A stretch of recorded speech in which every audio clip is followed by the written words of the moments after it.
Молим Сизар Милан да ни помогне с този бяс. Павеле. Джак! Успокой се! Успокой се! Аз съм казвам Евреев. Той куче е голям бяс. Искам да помолим... Успокой се!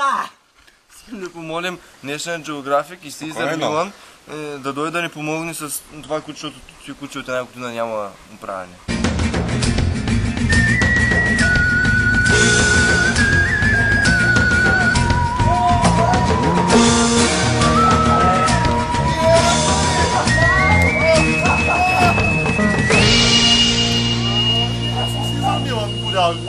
National Geographic лекичко. Помогни ми! Кучето, чакай сега. Нали кучето е голям бяс и не иска да сере. Голям бияче.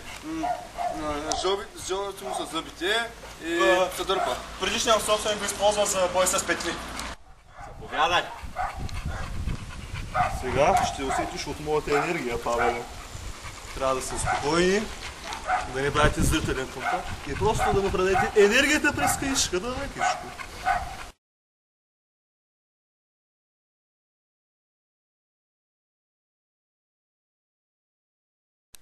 Първа стъпка – леко изморяване на кучето.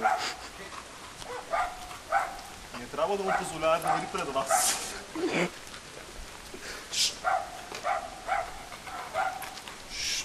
Леко.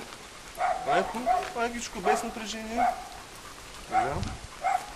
Целта е да се измори кучето. Не е бързо. Дай спирай, бе.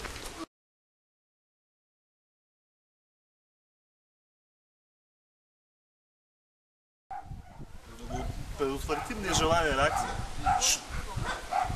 Все едно го хапиш, като друго куче. И го успокояваш лекичко. Тръгваш пак. О-о-о!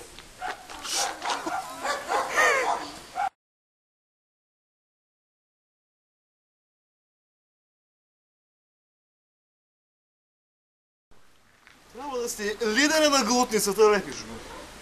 Ако още път се изпикае, не знам.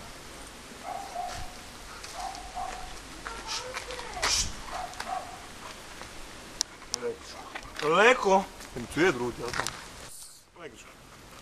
Днескашния епизод Токс. Разбрахте за го за Еврос. Имайте нещо, звъните и я правим. Нали? До към камерата. Еми, той же бе, брат.